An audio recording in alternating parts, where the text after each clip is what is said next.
welcome back, everyone, to the Winning Play Podcast. Alongside Robb Hue and Drew James, I am your co-host, Kendall Capps. Guys, we can all revel finally in a failure of epic proportions for the Kansas City Chiefs. What a dumpster fire of a game. I think midway through that, the only reason people were still paying attention was if they were going to win squares, because that was maybe one of the least interesting games I can recall in recent memory. Yeah, it was pretty boring from really at least halftime. It was pretty much over, I'd say. And halftime show, while I love Kendrick Lamar, I don't think was the best halftime show anybody's ever seen. I think us diehard Kendrick fans were happy, and I don't know who else was really pleased by watching this. I mean, I get some of you out there were very pumped to watch the Chiefs get throttled, but as far as the game goes, this was tough to watch. Yeah, but I think just given the context and who's at play and what narratives are around it, I think Chiefs fans and Chiefs haters alike had in the back of their minds, what if this is going to be an even better 28-3? You know, there was still after halftime, we're going to give it a last shot. I think that would be a lie to say that like you didn't see that possibility, but yeah, as soon as they came back out the second half, what was it, 3 and out to start that second half right away, and then the Eagles came back and scored again. I mean, it was just gone, no hope left. Well, one thing that I was shocked. It's one thing for the Eagles to dominate the line the way they did, which was clearly the biggest determining factor in the game. But the fact that the Chiefs, didn't really even attempt to make many adjustments at halftime, which, Andy Reid being able to make adjustments on the fly, it's one of the things he's known for as an offensive play caller. And, you talked about it last week, Rob. They moved Joe Tooney out to left tackle in the AFC title game because they had been having a problem at the tackle position. And clearly that wasn't working. And you can make the argument that now you're even worse on the interior, and you're still not really making any difference on the outside either. So just the whole line across the board was getting absolutely decimated. Mahomes, as poorly as he played, it's hard to do much when within 1.5 seconds, seemingly almost every drop back, guys are in his face, and they did a great job. The Eagles did a great job containing him, keeping him inside the pocket, forcing him to step up. And once he stepped up, it collapsed on him immediately, and he had nowhere to go. Like, it was hell of a job. That was actually truly the key, which was beyond the fact that one-on-one, each one of those 4 guys on the line, every play seemed to beat their assignment. On top of that, they stayed really disciplined in their lanes. There was never a time where the outside rusher went too wide to try to get around, and then Mahomes kind of squirted out. No, they stayed right in their lane so that, like you just said, when they stepped up, he had nowhere to go to make the magic happen. Honestly, Joe Tooney, the reason why they reused him again at left tackle after moving him to the AFC Championship is because he actually did a really, really good job in the AFC Championship at left tackle. So they reused him, and honestly, I don't think it was a mistake to reuse him at left tackle, because whether or not he was at left tackle or in the interior, I mean, everybody got home on the Eagles. So it wasn't like they were getting busted up to the middle, and that's why. It was just anywhere on the line. Backups were getting it in. I mean, Milton Williams, their 5th rusher, was getting in. Jalen Carter was everywhere. Josh Sweat obviously had 2.5 sacks. So, yeah, I mean, it was really interesting to see Andy Reid have no answers. And I wonder if, this is just like their last loss in the Super Bowl, where the glaring problem with the roster makeup is the offensive line. It just is. It's just, and I think it's funny that floating around, there's kind of this thing where it's like, yeah, they've shown once again that the easiest way to beat elite quarterbacks is to rush 4 and get home. And it's kind of like, well, yeah, that's obvious. That's everybody and anybody, So it is really interesting, and here was Andy Reid, and it goes back because I wonder if I've never seen the Chiefs have to make an adjustment and go to max protection. It's almost like you've never had to see them do that before, and so I wonder if they can't do it. Travis Kelce's not the guy you're going to pull back on the line and keep for mass protection. Noah Gray also isn't that guy. So maybe they have a third tight end on the roster that's more of a blocking tight end that I don't even know about. But this is not a team that's used to just sending two out and max protect and leaving it out there. So, but you would have liked to, because the Eagles were only bringing forward. The Eagles did not blitz. The first blitz of the game for the Eagles defensively was late in the third quarter. They did not blitz, and so even if you do bring in some extra bodies to help protect, what are you sending 2-3 receivers out in routes to be covered by 7 Eagles players? Like, good luck getting open against that secondary with that many people swarming. Like, it was just so impressive. Also, now, Drew, I'm curious, how much of this loss do you attribute and do you put on Patrick Mahomes' shoulders? I mean, it's hard to differentiate who's responsible in a loss like this because everyone on the Chiefs was awful. Like, they all share, like, Mahomes' 2 interceptions were awful. Once the game got going and he's getting hit 2 seconds into every drop back with, like you said, only 4 men rushing. All the receivers were blanketed. The offensive line was awful. The receivers were awful, even though Mahomes wasn't having the best day and some of those throws that they were dropping weren't great throws. None of them were playing well. Travis Kelce was missing blocks. The running game was non-existent. Really, I would say they all share 100% of the blame, but it's definitely the worst game of Mahomes' career. You could probably say that for Travis Kelce as well, but the buck always stops with Mahomes. But it's rare we haven't seen this Chiefs team get beat like this in 5 years. And just watching where their headspace was at. I know, Rob, you said we were all hoping for thinking there might still be some Mahomes magic going into halftime. But for me, that last drive before half, when they had a minute and a half left and just kind of waved the white flag and went to the locker room, I've never seen the Chiefs do that. Certainly never see the Patriots do that. Teams like that, the Chiefs have gone down how many times that we've seen them go in a minute, in the last minute of a half or game, and at least put 3 points on the board and get some, and they didn't even try. It was like they knew they were beat. The Eagles offense really could have been putting up more points if it weren't for the offensive pass interference call on A.J. Brown and the Jalen Hurts interception. They could have had 10 more points coming before half. This could have been a 30-0 game at halftime. The Chiefs were just never in it, and it looks like once it started going, they kind of knew it. But yeah, it definitely goes as a mark against Mahomes as much as it goes against anybody else on that offense. I was going to say, though, it's football, so it's always more than one player. It always is. It's always some coaching. It's always more than one unit. It's always more than one player. But I'm not willing to let Mahomes off the hook here because if this was Lamar, if this was Josh, all of this stuff, like, we would be hammering them as the QB that couldn't get it done again. This was an awful, awful game. That pick 6 to start the game. Yeah. I mean, this was an awful game that Mahomes put his team in a horrible position.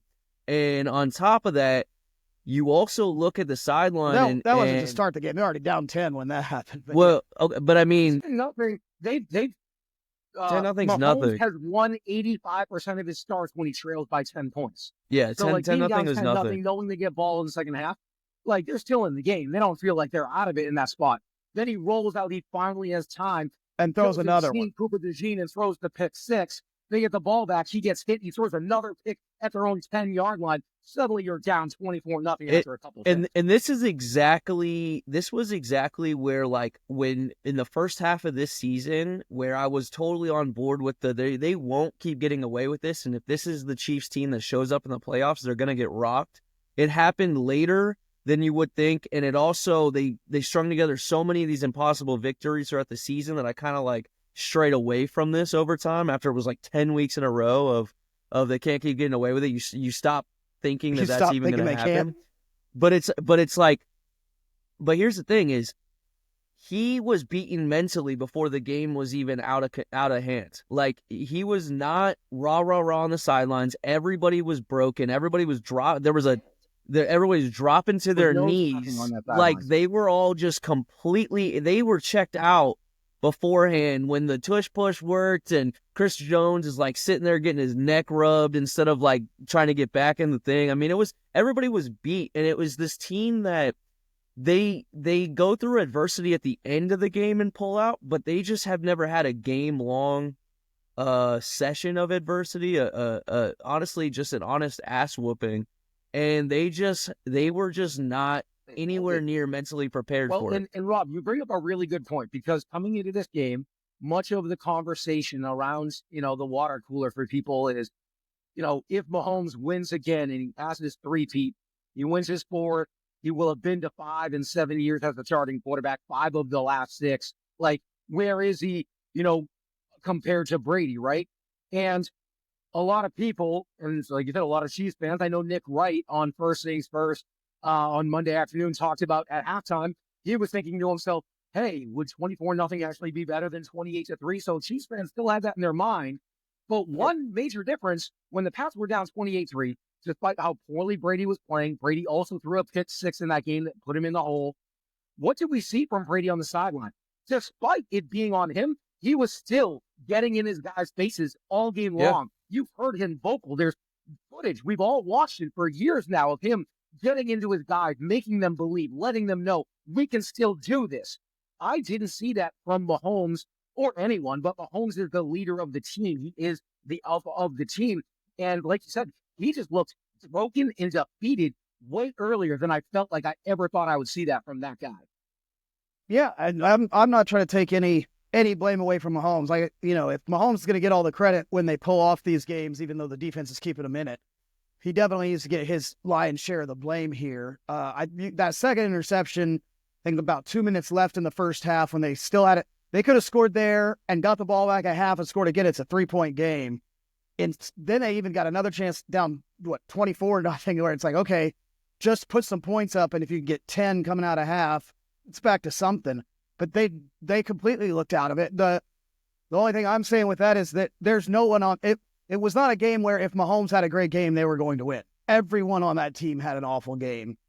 He definitely takes the lion's share of blame. Some of the linebackers attempted to hold Saquon to 2.2 yards. I'm saying, sorry, on the offense. I was saying on the offense, on the Chiefs team. Okay. But also, part of what I think we need to talk about is this Eagles team is really freaking good.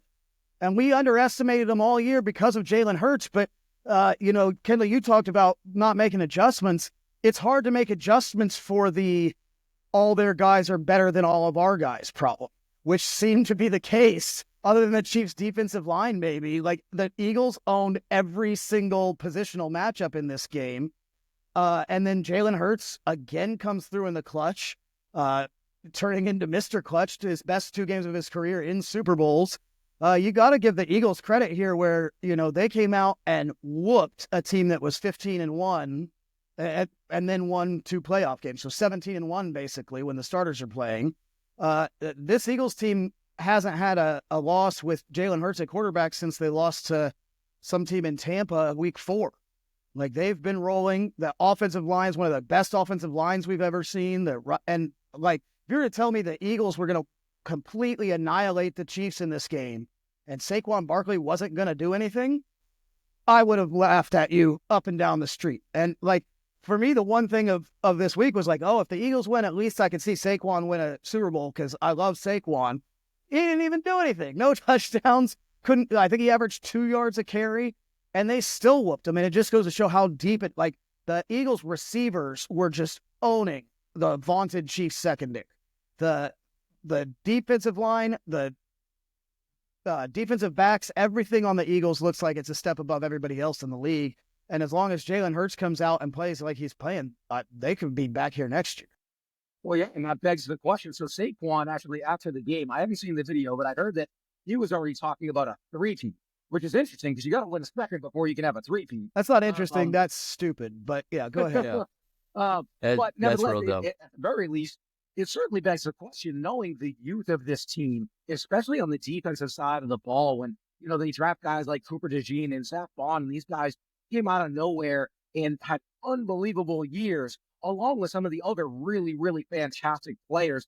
And yeah, I know Brandon Graham, he might walk away, but he's become like a pass rush specialist on certain downs. He doesn't play that many snaps anymore. So even if he does walk away, I don't think that's much of a blow to them. But Rob, I think going into next season, even though Vegas, after the game, officially had the Chiefs as the odds-on favorite to win the Super Bowl next year, is that not a little bit of disrespect for this Eagles team? I mean, sure, it's disrespect, but I mean, it's so early. It's gonna be the team that was going for a dynasty rather than the up and comers. But the Eagles' defensive core is under up and comers. Like, they've been knocking on the door for a few years. They were in the Super Bowl 2 years ago and lost in a crazy close finish to these Chiefs. They've been to the NFC title game 2 other times in the last 4 years, and then they come in this year. So they've been knocking on the door and winning a Super Bowl for 4 years now, right? Yeah, so it's and like to the credit of the team, their defensive core is like 25 and under. I mean, like their main pieces are now they are gonna have to figure out a way to re-sign Zach Bond and Josh Sweat. And I'm not familiar with their cap. Also Brandon Graham, setup. also Mekhi Becton. There's some guys they got to look at. Howie's really aggressive Williams. though, and he's one of the best GMs in football. So they might lose Sweat, who's gonna get a bag. He had like one of his best games of his career. Sure. So I mean, they'll have to figure it out. But yeah, I mean, look, again, this was just the Pat Mahomes thing, because outside of that, it was the Pat Mahomes versus Jalen Hurts discrepancy that really was the only reason anybody gave credit to the Chiefs. Because really, if you thought that Jalen Hurts was up there anyway and was close enough to Pat Mahomes on there, unbiased analysis and balanced analysis besides Chiefs magic was that the Eagles had the better units. I mean, we already knew it was the number 1 defense. We already knew it was the best running back in football. We already knew it was arguably the best O-line, at least top 3. We already knew it was one of the best wide receiver duos in football. So, I mean, if this wasn't this against this behemoth with the talks of the black magic and the refs and all that stuff, if it just was what's between the lines, football unit by unit, this was the game that should have happened anyway, because this Chiefs team, not Mahomes and Andy Reid, but the team was not that good. Not as good. It just really wasn't. They had flaws everywhere, and if the blitz doesn't get home with this Chiefs, which it did most of the season, but if the blitz doesn't get home, we never really saw what this secondary did. And Trent McDuffie, he's an all-pro cornerback, but he really has benefited from a highly successful blitz most of his young career. So, I mean, it's interesting to see what he was forced to do when they were getting just pressure, or when they weren't getting pressure, and when that O-line did such a phenomenal job. Well, and I'm glad you talked and brought up, Jalen Hurts and, him being the question, right? Coming into this, that was the sole reason. It's like, hey, the quarterback mismatch. And at this point, I think it's worth having the discussion. Everyone talks about, when we talk about quarterbacks in the NFL, there's Mahomes at the top, right? And then there's the other 3, Joe Burrow, Lamar Jackson, Josh Allen. And everyone pretty much considered those hands down the top 4 quarterbacks in the league. And at number 5, some people might have had Stafford, some people might have had some other guys. And does Jalen Hurts now belong in the company with those 3? And I'm going to argue that I feel like you almost have to put him in that company, because I have long since been a massive believer in, I put a lot more stock in what you do when it matters most. You can be as great as you want in the regular season, Josh Allen and Lamar Jackson, but when it matters most, when all the chips you're in, the biggest games of the year, the ability to put it on a team on your back or do whatever you have to do to play well to win a championship. And we've watched him play Super Bowl championship level football in multiple postseasons, in multiple Super Bowls, and now he has a win on his resume. Whereas those other guys outside of Burrow haven't even made one yet. So, like, for me, I didn't think I would say this coming into this, but I think he's earned his right to be put in that same conversation. Does he not, Drew? No, not. I'm going to disagree with you there.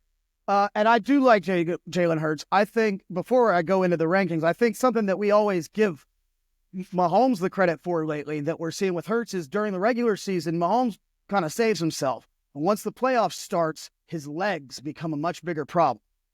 That's what happened with Jalen Hurts this year. He was not rushing for 70 yards a game in the regular season like he did the playoffs. And once he started running against the Chiefs, they couldn't get him off the field. I think he led the team in rushing, actually. And he is very clutch. When you're talking about those other guys, though, I want to see Josh Allen leading a team that shuts out the Chiefs for 2.5 quarters, and tell me Josh Allen's not winning that game by 30 as well.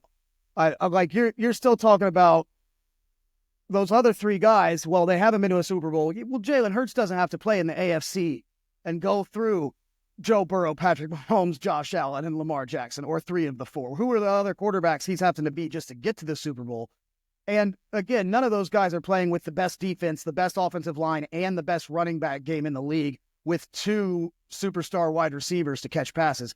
None of those guys listed in the top tier has any of that. So I will say this Super Bowl definitely moved Hurts up, but he still is not a quarterback where I'd say, like Josh Allen, put him on any team, and that team's probably going to the playoffs. I still think that Eagles team is strong enough that and now he looks very clutch. He's coming through, like you said, when it matters, but that team is putting him in that position where those other guys aren't always benefiting from that. So I still have him a knock below the guys where they make your team a playoff contender immediately. Yeah, I want to make this very clear that Jalen Hurts deserves all the flowers in the world. And, I mean, he's laid down a pattern as a man and a player that is nothing to do but be lauded and respected. The way he handled the crazy situation in Bama being benched and then coming back to Oklahoma and never really dragged anybody, never did anything, just put his head down and played football and made it through all this other stuff. Like, it's super commendable, and he's been there in big moments. His 3 best games, in my opinion, of his career are 2 Super Bowls and an NFC championship. That can't be overstated. However, I already mentioned it. Arguably number 1 OL in football, number 1 running back by far in football, number 1 defense in football, number 1 GM to keep the wheels turning in football, arguably. So I mean, he's in, bar none, far and away the best situation of any quarterback in the NFL. However, this game does move him up. I don't want to get lost and be a prisoner in the moment and call him top 4, top 5, because I do believe that any of those guys you'd put in the top 4, any of those guys you put in top 5, guys like Jaden Daniels, even guys like Baker Mayfield, Bucks fan, whatever, even guys like that, in situations like that, you would see success. However, without those 3 above Baker, but without those 3 games, the reason why I'm not willing to necessarily put him in top 5, but I think it's important to bring up these 3 games. Without those 3 games, he would have been a lot lower. And those 3 games matter so much because it shows what he does in crunch time moments, what he does to carry teams through. And he has had regular season success as well. So, I mean, it's one of those things. It doesn't always look the way that we want a modern quarterback to play, but he's kind of got that like Elway, where it's not really. Here's the thing, though, with the way the game has changed so drastically, with the way the quarterback position has changed so drastically over the last decade or so, where gone are the days where you have to be, and I've said for so long, accuracy and intelligence are by far the 2 most important characteristics and traits in a successful quarterback. And after that game on Sunday night, maybe Monday morning, once some of the fog from the alcohol, dissipated a little bit, I sat and thought about it, and I thought about today's game, and I don't know if I can state that those are the most important attributes anymore. Athleticism is so crucial, and most of these amazing quarterbacks, Josh Allen, Lamar Jackson, Patrick Mahomes, guess what? They're also extremely mobile. They extend plays, so that way, even if nothing is open and it's 3rd and 6, they run for 8 and keep the drive alive. Like you said, Drew, every time the Chiefs seemed like they were going to get a stop, Hurts took off 17-yard run. 17-yard run. Oh, we're staying on the field. And then you take into account statistically, he's first quarterback ever with 10 rushing touchdowns and in double-digit passing touchdowns in the playoffs. No one has ever done that in the history of the league. And with the way the game lends itself to that style of play, which it clearly is, I don't see any reason why he won't continue to see plenty more success. And with the way the team is constructed, I could easily see them winning another chip or maybe a couple, depending on how long they keep some of these players, with Howie Roseman's ability to draft and develop some of these guys so well. I agree with you on how the team's constructed, but as far as Jalen Hurts in that top tier, Jalen Hurts threw for less passing yards than Caleb Williams and Kirk Cousins this season, and about as many picks. And yet he won 14 games in a row. Is the name of the game winning, or is the name of the game throw for more passing yards? Well, if you're the quarterback, if you're the quarterback, passing yards help you win. But I'm saying, like we're saying, it's not as that team is constructed. Yes, you're talking about the greatest team assembled in the NFL right now. As the quarterback, if we're just ranking quarterbacks, that's not a team category. It's a quarterback's category. he looks not as good as quite a few quarterbacks. Now, very clutch, but when you're talking about, again, he's throwing for less yards with Caleb Williams, with A.J. Brown, and Devonta Smith on his team. And as many you have to combine his rushing yards because those count in today's NFL.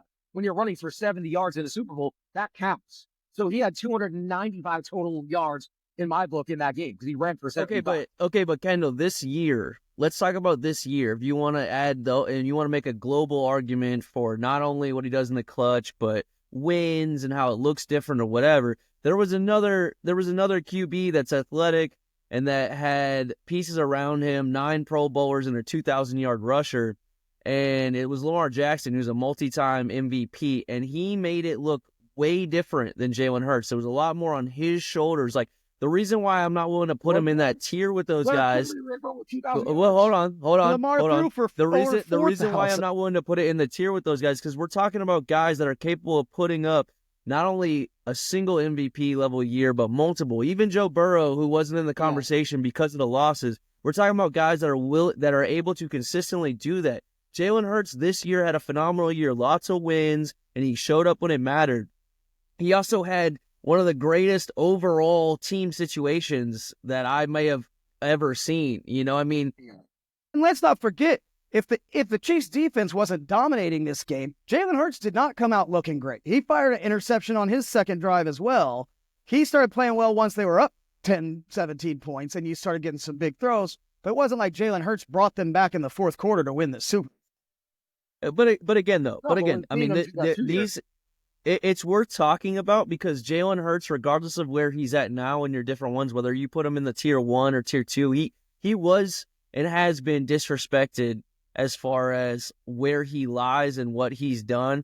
And I'm happy for him that this has to shut up a lot of people about like where he is, because regardless of if he is like the top 4, top 5, top 6, top 7, like, I mean, it's all kind of semantics. Like, he's up there, and you trust him to do what needs to be done when it matters most. So, I mean, you know, and the Eagles fans love him. I mean, you know, so I'm just, you know, overall, I mean, it's important, you know, we're talking about it, you know, this is the podcast to talk about it. It's important as a topic. It does matter.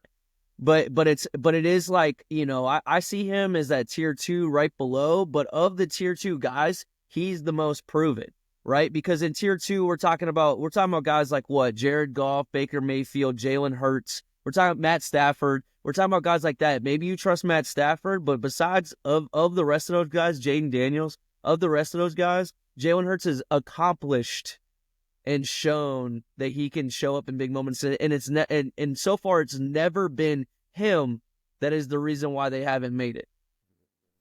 It's fair. All right, well, let's transition from talking about Jalen Hurts and where he stands now within, you know, the quarterback range, so to speak, to Patrick Mahomes and, you know, what this game did for his legacy or didn't do for his legacy.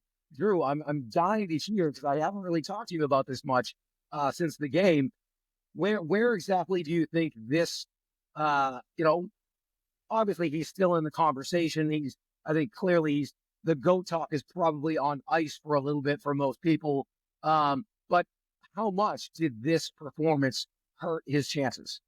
Well, I mean, I would say he's not in the conversation because I'd say there is no more conversation right now. Until he gets to winning 7 Super Bowls, there won't be a conversation. And even if he gets... You think he needs 7?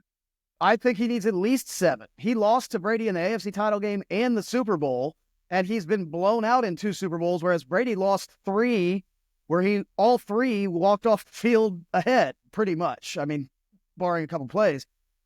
It's not even close at this point. Really, I don't know if you're ranking him above Joe Montana right now, who went 4-0 in Super Bowls and was the great for a long time. Now, that's saying, again, if his career ended now, as opposed to like what you project him to do. But I think it's going to be really hard after this game, which was a blowout that was, you know, he probably takes more blame than anyone else on the team for the blowout. I think it's going to take a decade of winning Super Bowls for him to really get back to that who's the best conversation. Yeah, I always have a reluctance to be a prisoner of the moment, period. So I think this right-sized the narrative more because people, you know, I'm always the guy like, for instance, Jaden Daniels with this rookie year. Like, he had a phenomenal rookie year, but so did C.J. Stroud. And I was always like, I'm not putting C.J. Stroud top 5 because look at what happened. This last year showed why I don't do that. It's a regression. Jaden Daniels could possibly regress. People have been throwing Mahomes three-peat greatest of all time. When I'm looking at Tom Brady for 21 years, did it. It took him 10 years in between, did all this stuff. I was never going to put Mahomes as my GOAT, even if he won this Super Bowl. I agree. Even if he won, he would have been in the conversation, but not ahead. But it just, and so this does matter, not necessarily for me on the top end of the argument, because I wasn't going to put him as a GOAT, but it does matter because, as you said, it does bring Montana back. You can't argue with what we just talked about, 2 blowouts, things like that. So it right sizes it, because again, when you talk about Mahomes, in this span, 7-year career he's had so far, it is the hottest tape of any QB we've ever seen. I mean, like, it is like when you look at add to the tape, he had a great FU throw at the end of the game of just 70 yards on the dot for a touchdown, just to be like, I can still play. Now let's go home. Yeah. I mean, it was a sick throw, but I just mean, like, it doesn't change anything for me because I was never going to put him there, but it absolutely right sizes the narrative that I'm hearing all around, and people are going to be more patient now with what he has to do to even go back there. But I do want to, like, I don't want to, like, just totally slam him legacy-wise, because the way he started his career still is the best. Like, I mean, it still is, like, and on a game-by-game, individual basis, less, like, the last 2 years have been defensive-heavy, but before that, I mean, it was the sickest tape and sickest, like, magic of a QB I've ever seen. But overall, he's got to do it forever to reach the mountains up. And we were talking about a guy that has a LeBron-like longevity of career. It's insane what Tom Brady did. And I was always getting kind of annoyed with the way that people were so ready to heave it on Mahomes already. But, I do think this was a nice level of humble pie for Chiefs and Chiefs fans, and maybe the pundits that talk about Mahomes and made their career on talking about Mahomes. But again, the door is far from being closed. He has an opportunity for many more years to do a ton of stuff, Well, so coming into the game, and I think Drew and I, we were on the same page with this, that had he won the three-peat, and that would be his 4th Super Bowl title by age 29, and then he might have only needed one more championship. He might have only needed 5 total to, at the very least, you can have a legitimate conversation, because the level of success, and he's, you look at all the statistics he had, I didn't think anyone was ever going to even come close to Tom Brady's win percentage, because Brady had won 78.7% of his game. Second highest ever was Peyton at like 71%. It was a massive gap. Well, guess who also has won 78.7% of his games? Patrick Mahomes.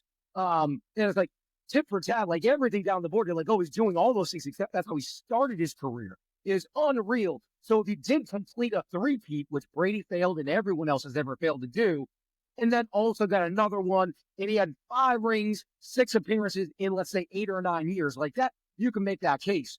But now that he lost, and he lost in such unbelievable fashion, we can step back and really look at things and say, okay, he's been to 5 Super Bowls, Brady has been to 10. He's thrown more interceptions in 5 Super Bowls, he's thrown 7, than Brady threw in 10. He threw 6. Brady had a 21-6 touchdown to interception ratio in his Super Bowl appearances. And every stat going down the line all heavily favors Brady, at least in Super Bowl performances. And knowing, we put so much stock into what you do, as we talk about Jalen Hurts, what you do when it matters most. And in his 5 Super Bowls, 2 of them, he did not play very well. Now, the Bucs won. I actually don't think he played nearly as poorly as the stats said he did. I didn't think he played well, but he didn't play terribly in that game. He played very, very poorly in this game. This might have been the worst game of his career. And statistically, 2 of the 3 worst games of his career were the 2 Super Bowl losses. And then you take into account the 3 wins, he did come from behind and win all 3 of those, and it was mostly on his arm. But it wasn't easy. They had to come from behind by double digits in all 3. So I definitely think, like you said, Rob, it allows us as fans to kind of like look at things from a wider view now and be like, hey, look, I know he's had a lot of success. He's breaking records. He is phenomenal. But yeah, I think Joe Montana very clearly is like, hey, like, can I get my number 2 status back? Like, Well, I think you know what's interesting though is I'd argue though, let's say he won this and got the 3-peat, and then let's say he won one more, and so he had what, 5? Does that make 5? I'd argue though that if he played a full 20-year career and he didn't, and then he got the 5 in the first half and then didn't get anything after that, I'd argue that the door would Still be back Brady. open again though, because it matters when you do it. So it's like, it's And also that like, Brady remember, beat him twice. Yeah. yeah, and it also is, hit it over there as well. well, and it's also like, here's the other thing too is, I've been bringing up that he's doing like a reverse Brady thing. This Chiefs team has kind of done this like reverse Brady thing, where in the early wins of the Super Bowl for Brady were very defensive heavy, and it was asking him to make the right play at the right moment, drive down, vinatieri field goals, things like that. That's kind of what we've seen the last 2 years with this Mahomes and Chiefs team. And in the same vein as what we were talking about before, if the last couple Super Bowl wins were more of these like defensive heavy like victories, the fact that they came on the tail end of his wins and not the early ones in early Mahomes' career would go against him as well. That's what makes this like this GOAT narrative so subjective and it's so perceptual. It's so dependent on like situation and what the last remaining aspect of the narrative of these wins are. You know what I mean? So I mean it's like the memory basically is what it is. So it is really interesting, and it's crazy that I don't think anyone foresaw an outcome where his performance was so poor that we're pulling Montana back.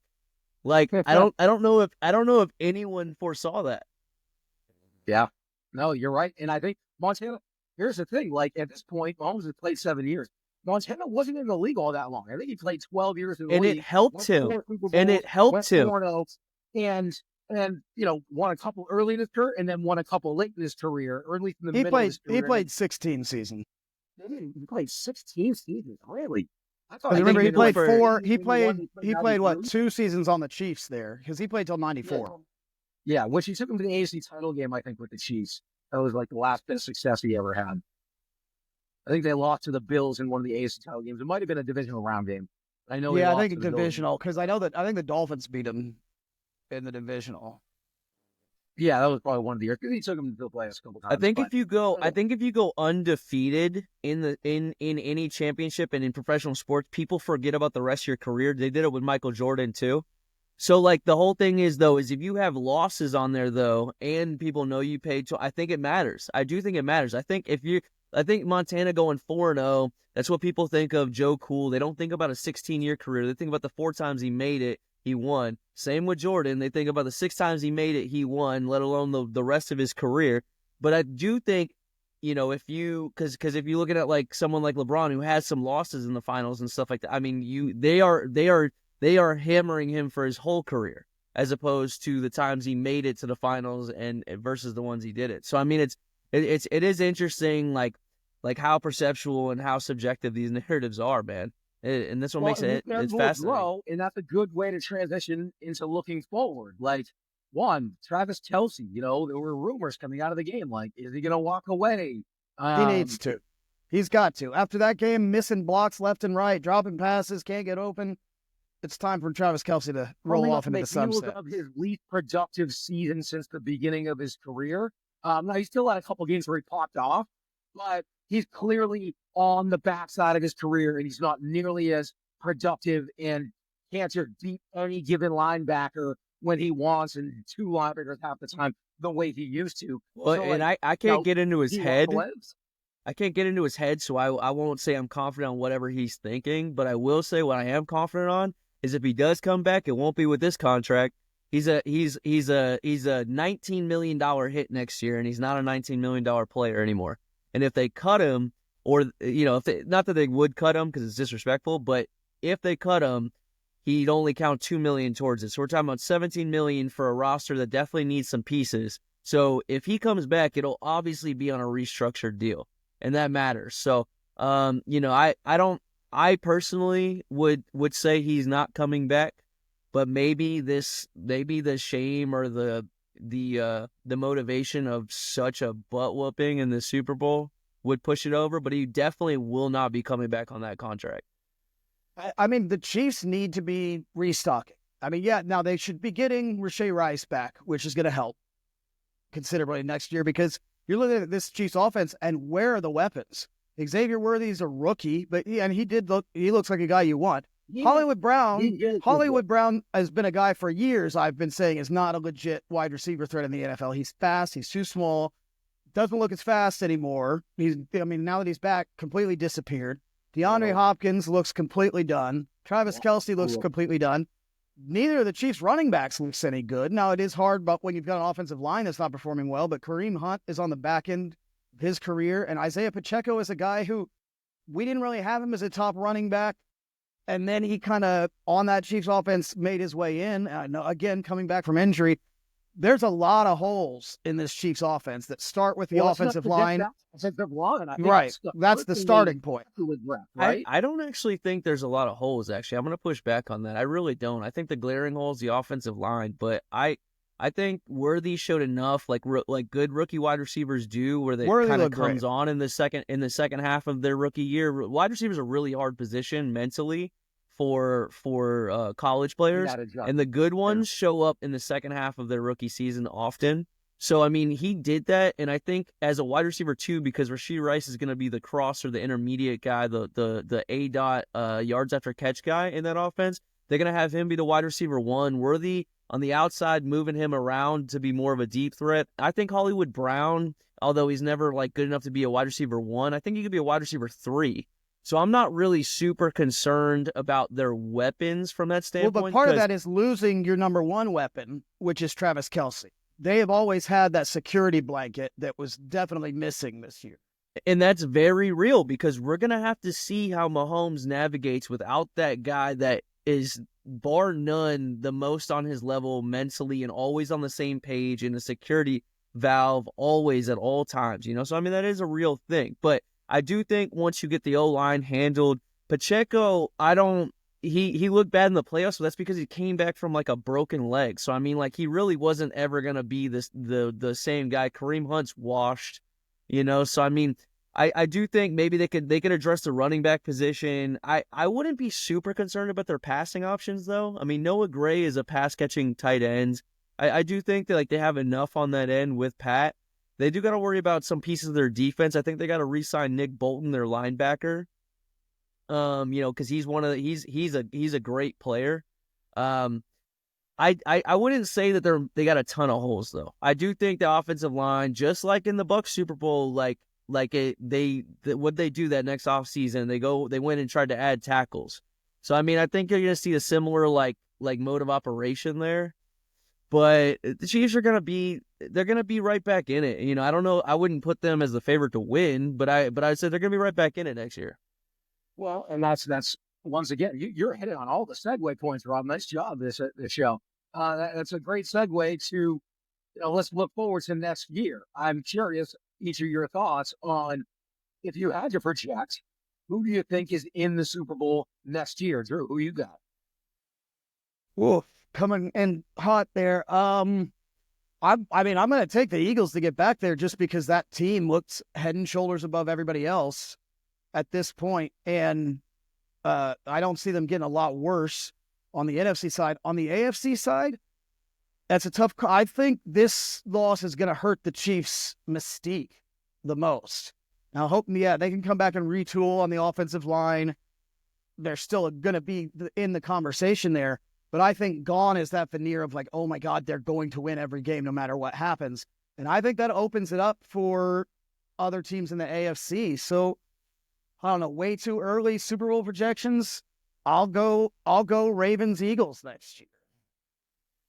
Okay, how about you, Rob? This is such a stupid question. It really is. There's a whole offseason. Yeah, we don't know anything, but these teams can look so different. I mean, obviously if you were to take these exact same teams and then run it back, I mean, you got to put the Eagles back into it. You have to put the Eagles back into it. The AFC, it's been bubbling for so long, and this was the damn breaking. I can totally see a year where the Chiefs don't make it back to the Super Bowl. Dare I say, I can even see a year, depending on how the regular season goes and the seeding goes, I could see a year where they finally don't even make the AFC Championship. But, I think in the AFC, it's tighter than the NFC. I think the AFC, you are still looking at those same couple teams. If the Bengals can figure out I can see the Bengals going. If the Bengals just can figure out a couple defensive pieces, then they can win a lot more of those games that they lost at the end there. But I will say the NFC is going to be really fascinating because now we're going to look back and be like the Eagles are far and away the best team in the NFC. And even if that's true, that's not how it was through the entire season and through the playoffs. We were looking at the Rams, and that Rams game was actually pretty well contested, by the way. It took Jalen Hurts having a phenomenal game. It was a pretty well contested. Second one. The first game the Eagles whooped them, but yeah. We're looking at the Rams, and we're gonna have to see what the Lions are like without their coaches, without their entire coaching staff. We're gonna have to, see who else. The Eagles. I mean, look, you guys don't want to hear it. Who's the team that's beaten the Eagles a million times when it matters most? I mean, it's us too. I could tell you I know a good amount of Eagles fans. They did not want to face the Bucs in the playoffs. They were happy that the seeding worked the same way it did, right? So there are opening. People are even talking about the Packers, although I'm not super high on what they're going to do unless they do bend down and get a first-round receiver. But, look, can the Eagles repeat next year? Yes. Can the Chiefs repeat next year? Sure. I don't think it's likely, but... Well, I'm about to rock the boat because I don't think the Eagles will be back in the Super Bowl next year. Do they have the best roster? Yes, but things happen. And the one team I was incredibly impressed with as the year went along, Commanders. You touched on briefly, the Los Angeles Rams. That team is so young and so talented, and they keep hitting on third, fourth, fifth round draft picks year after year after year. They have so much production, and because of that, they have a lot of guys that are young that aren't making a ton of money that are really productive. They have a ground game. I think Stafford is coming back for one more year. I actually think the Rams are going to go to the Super Bowl next year. That's my early, coming out of the Super Bowl, ridiculous look at prediction. I'm going to take the Rams to face the Buffalo Bills. I think someone will knock the Chiefs off. They are the Bills. So the Bills won't have to slay that demon. And then the Bills will have to beat whoever that is in the AFC title game. And we'll get to the big game. I got Bills, Rams in the Super Bowl. Let's go. Well, like we said, it's way too early.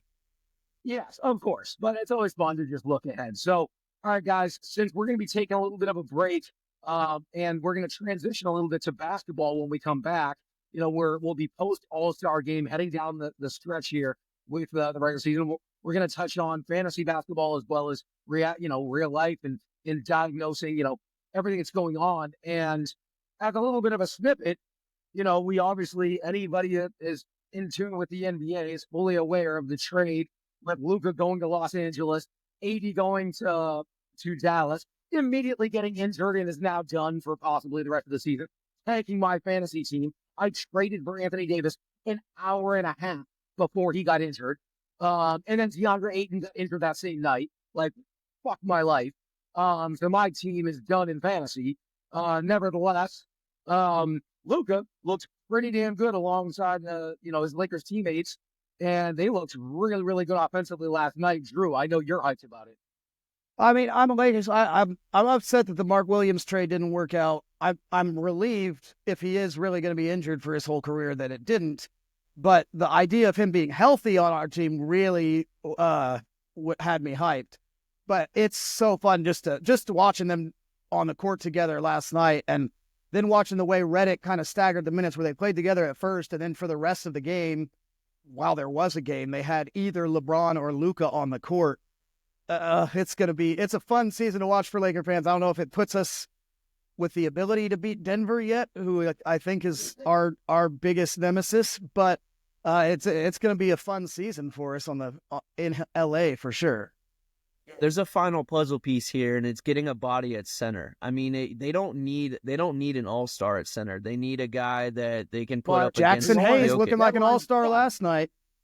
But we just needed it. Gone, so all you can do is get guys on the buyout market, and you're not going to find that much talent at center on the buyout market. So You just need a body that can bang with Jokic down low, because everyone's I think the prevailing narrative was how are Luka and LeBron gonna fit, but the truth is that LeBron's 40, and even though he's fought off the test of time longer than anybody else has, I mean what's interesting about him is I think that he wants to play off the ball more.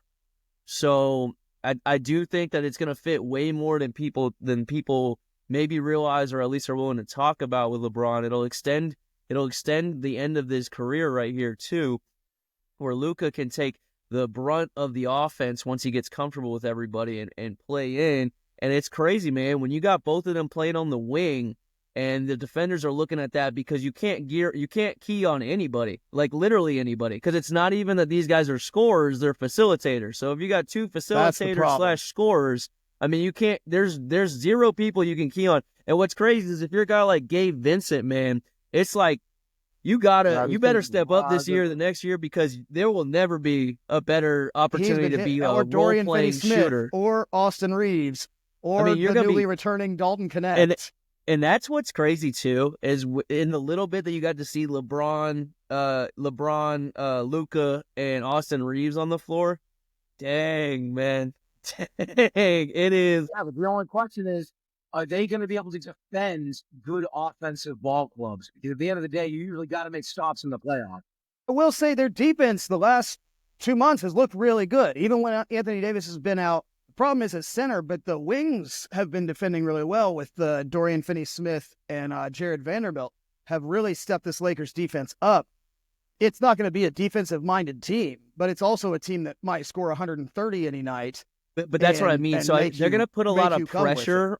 It's going to require almost like, I mean, not that this is a relevant example nowadays, but it's relevant for this conversation, which it's going to require the discipline of like those old San Antonio Spurs teams, because they are going to put so much pressure on the other team's offense to have that ball go in the hoop, that if they start shooting, once the Lakers start scoring, it's going to take the other team's like best shooting nights to beat them. And so that puts a lot of like soft pressure on a lot of teams.